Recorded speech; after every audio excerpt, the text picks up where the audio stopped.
महू में हिंसा भड़काने के आरोपियों के खिलाफ बुलडोजर एक्शन लिया गया। प्रशासन ने उपद्रव के आरोपियों के अवैध निर्माण को बुलडोजर से ध्वस्त किया। इसके पहले नागपुर में फडणवीस सरकार का बुलडोजर दौड़ा था। देखिए।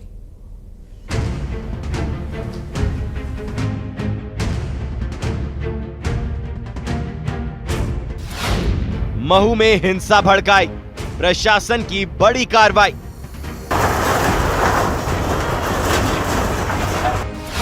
जो तोड़ेगा लॉ एंड ऑर्डर, प्रशासन का चलेगा बुलडोजर। उपद्रवियों पर एक्शन, क्यों सियासी टेंशन? एमपी में एक बार फिर बुलडोजर गरजा है। महू में जीत के जश्न को हिंसा में बदलने वाले दंगाइयों पर प्रशासन ने बड़ी कार्रवाई की है। हिंसा भड़काने वाले आरोपियों के अवैध निर्माण को बुलडोजर से ध्वस्त कर दिया गया है। 9 मार्च को चैंपियंस ट्रॉफी में भारत की जीत के बाद निकले जुलूस के दौरान दंगाइयों ने पथराव और आगजनी की थी। पुलिस लगातार दंगाइयों के खिलाफ कार्रवाई कर रही है और अब बुलडोजर एक्शन हुआ है। बुलडोजर एक्शन पर सियासत भी शुरू हो गई है। कांग्रेस ने सरकार पर हमला बोला है। कांग्रेस का आरोप है कि बीजेपी के शासन में अपराधियों के हौसले बुलंद हैं, तो बीजेपी का कहना है कि जो कानून तोड़ेगा उसे छोड़ा नहीं जाएगा। सुप्रीम कोर्ट के निर्णय के खिलाफ जाकर अगर घर तोड़ रही है तो ये सीधे सीधे दिखता है कि शासन प्रशासन कहीं न कहीं न्याय दिलाने में सक्षम नहीं है और सरकार केवल अपनी नाकामियों को छिपाने के लिए इस तरह की कार्रवाई कर रही है। अवैध अतिक्रमणों को हटाया गया है और पूर्व से भी नोटिस दिए गए थे। कांग्रेस पार्टी तुष्टीकरण की राजनीति में इतनी अंधी हो गई है कि ऐसे अपराधियों और आरोपियों के भी साथ खड़ी है। महू से लेकर नागपुर तक हिंसा करने वालों पर बुलडोजर एक्शन जारी है। नागपुर के दंगाइयों पर बुलडोजर एक्शन हुआ था। जिन्होंने दंगाइयों को भड़काया था उनके घर जमींदोज किए गए थे। नागपुर हिंसा केस में फडणवीस सरकार के बुलडोजर एक्शन पर बॉम्बे हाई कोर्ट की नागपुर पीठ ने रोक लगा दी थी, लेकिन इस आदेश से हिंसा के मास्टरमाइंड कहे जा रहे फहीम खान को राहत नहीं मिल पाई। हाई कोर्ट का आदेश आने से पहले सरकार का पहला और सबसे बड़ा बुलडोजर एक्शन शुरू हो चुका था। प्रशासन ने फहीम खान के 2 मंजिला मकान को जमींदोज कर दिया था।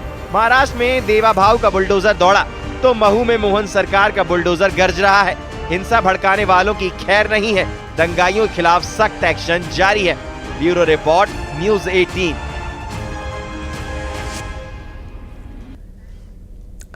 और अब बात करेंगे एमपी के जबलपुर की, जहां हिंदू संगठन प्रदर्शन कर रहे हैं और प्रदर्शन की वजह है पाटन बाजार के पास बने इबादत गाह की।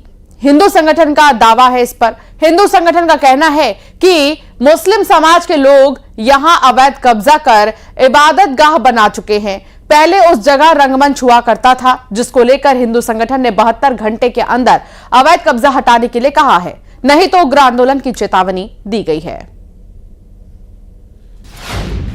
इबादत गाह पर फिर मचा बवाल। हिंदू संगठन हो गए नाराज। रंगमंच की जमीन पर कब्जा। 72 घंटे बाद होगा आंदोलन।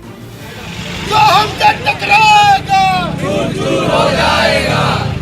मध्य प्रदेश में एक बार फिर अवैध कब्जे को लेकर मुस्लिम समुदाय के लोगों पर सवाल खड़े होने लगे हैं।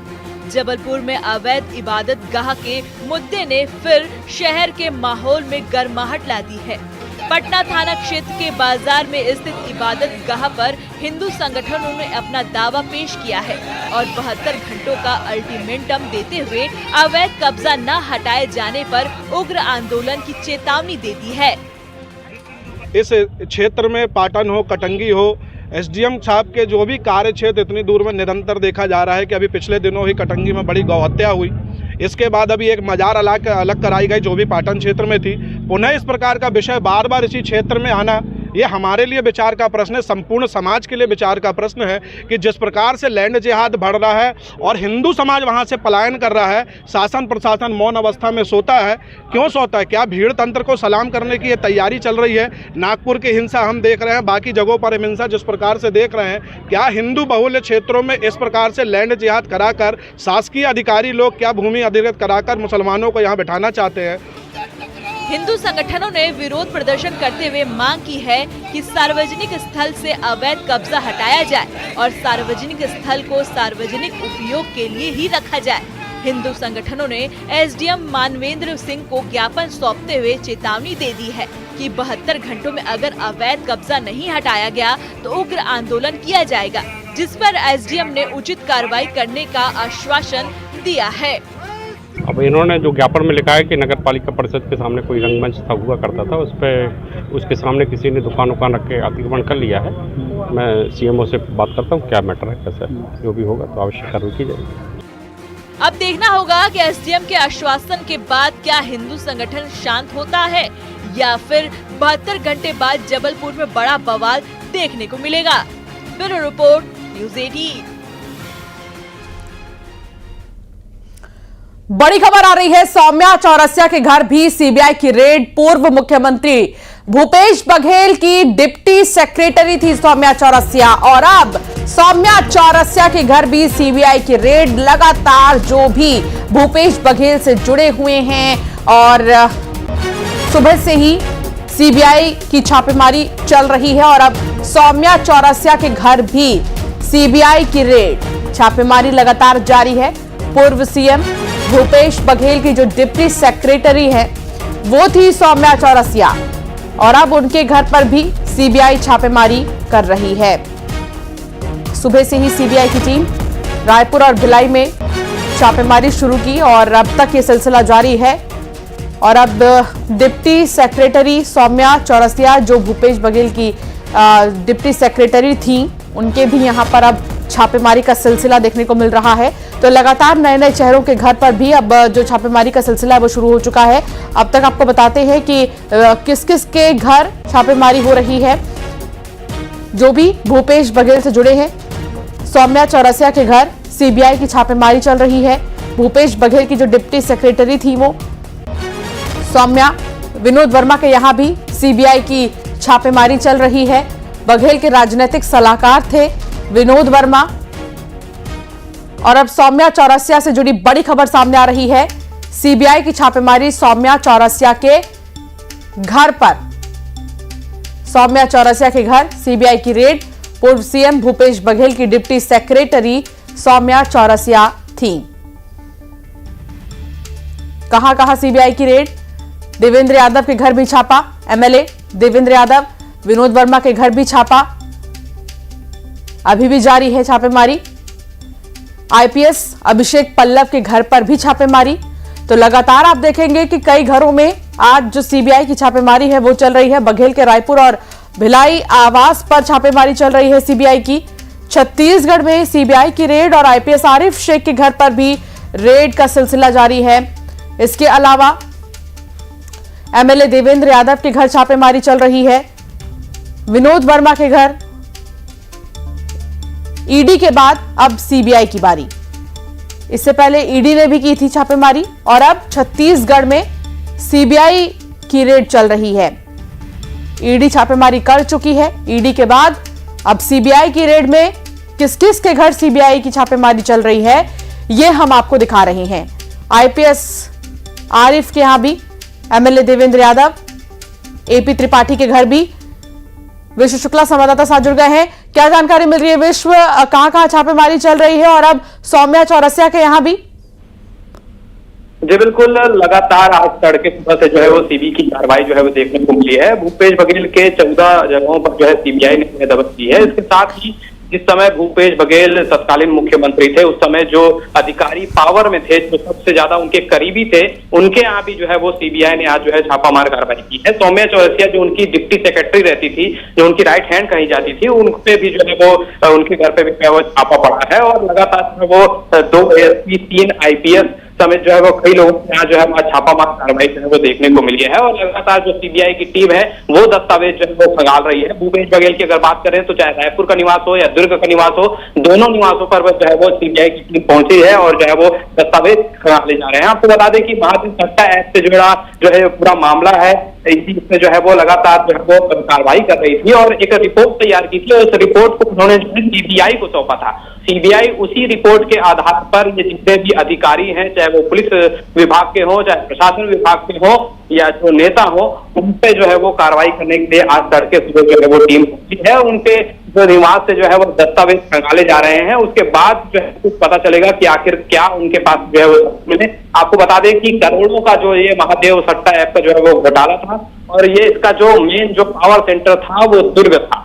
दुर्ग से ही जो है ये पूरा संचालित होता था। और आप देखेंगे कि जो भी जो पुलिस के एएसपी हो या एसपी हो, जो भी है, ये दुर्ग में ही उस समय पोस्टेड थे और उन्हीं के यहाँ जो है वो कार्रवाई जो है लगातार हुई है। तो लगातार जो है वो सीबीआई की कार्रवाई जो है वो चल रही है, और आगे जो है वो और कुछ लोगों के यहाँ जो है छापा पड़ने की जो है वो खबरें सामने आ रही है। फिलहाल अभी पुष्टि नहीं हुई है, लेकिन जैसे ही वो खबरें जो है वो नाम सामने आएंगे वो भी हम आपको बताएंगे। जी ठीक है, बहुत शुक्रिया विशु जानकारी साझा करने के लिए। सौम्या चौरसिया के घर पर भी अब सीबीआई की छापेमारी चल रही है और सुबह से लगातार छापेमारी का सिलसिला जारी है। इसी पर तनु वर्मा सहयोगी की एक रिपोर्ट आपको दिखाते हैं।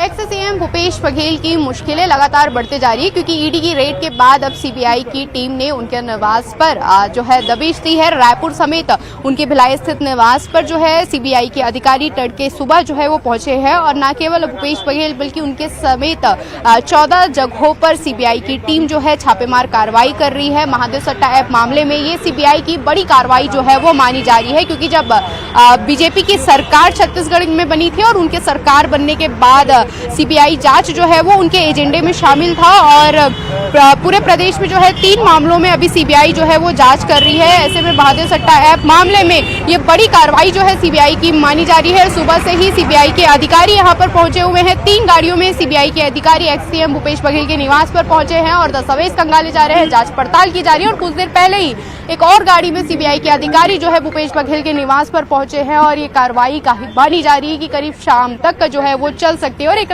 पूछताछ का सिलसिला भी जो है वो देखने को मिल सकता है, क्योंकि इससे पहले ईडी की रेड भूपेश बघेल के निवास पर पड़ी थी, और ये दूसरी रेड जो है भूपेश बघेल के निवास पर अभी पड़ी है, क्योंकि आज शाम जो है एक्स सीएम भूपेश बघेल अहमदाबाद के लिए रवाना होने वाले थे। वहां वो ड्राफ्टिंग कमेटी की बैठक में शामिल होने वाले थे, लेकिन उनके शामिल होने से पहले ही, रवाना होने से पहले ही सीबीआई की टीम उनके निवास पर पहुंच गई है, और लगातार पूछताछ का क्रम जो है वो देखने को मिल रहा है। इसके साथ ही उनके जो मीडिया सलाहकार रहे हैं विनोद वर्मा, उनके निवास पर भी ईडी की टीम ने दबिश दी है। विधायक देवेंद्र यादव के यहाँ पर भी उनके परिवार वालों से जो है वो पूछताछ की जा रही। तो एक बड़ी कार्रवाई सीबीआई की टीम के द्वारा जो है वो की जा रही, क्योंकि इससे पहले महादेव सट्टा ऐप मामले में ईडी के प्रतिवेदन में कई आईपीएस अधिकारियों के नाम जो है वो सामने आए थे, और तत्कालीन सरकार में जो है 70 एफआईआर भी जो है वो इस पूरे मामले में दर्ज की गए थे। और अब एक बार फिर जो सीबीआई की टीम इस पूरे मामले में छापेमार कार्रवाई करने के लिए पहुंची है। 14 जगहों पर ये कार्रवाई चल रही है। देर शाम तक ये पूरी कार्रवाई चलेगी, और ये देखने वाली बात होगी कि आखिर सीबीआई की इस कार्रवाई में क्या कुछ निकलकर सामने आता है, क्या कुछ खुलासा होता है।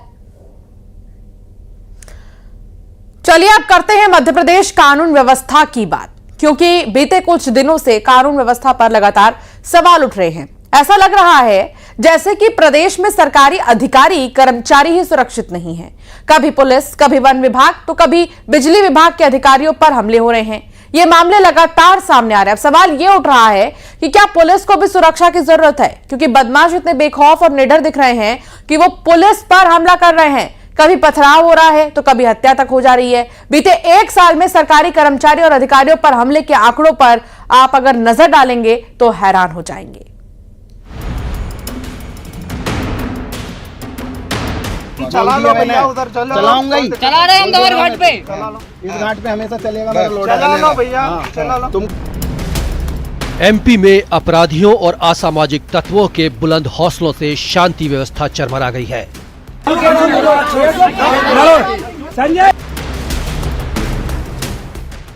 खुद कानून के रखवाले हिंसा का शिकार हो रहे हैं। पुलिस कर्मियों पर हो रहे हमले की बात इस बात की गवाही दे रहे हैं कि प्रदेश में गुंडे बदमाश बेखौफ हैं।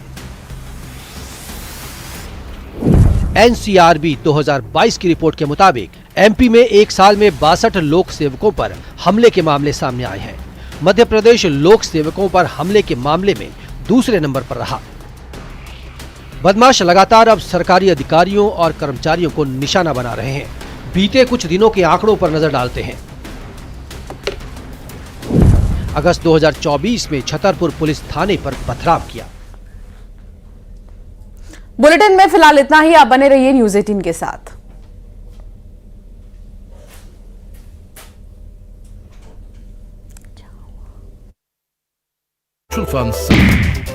देवास में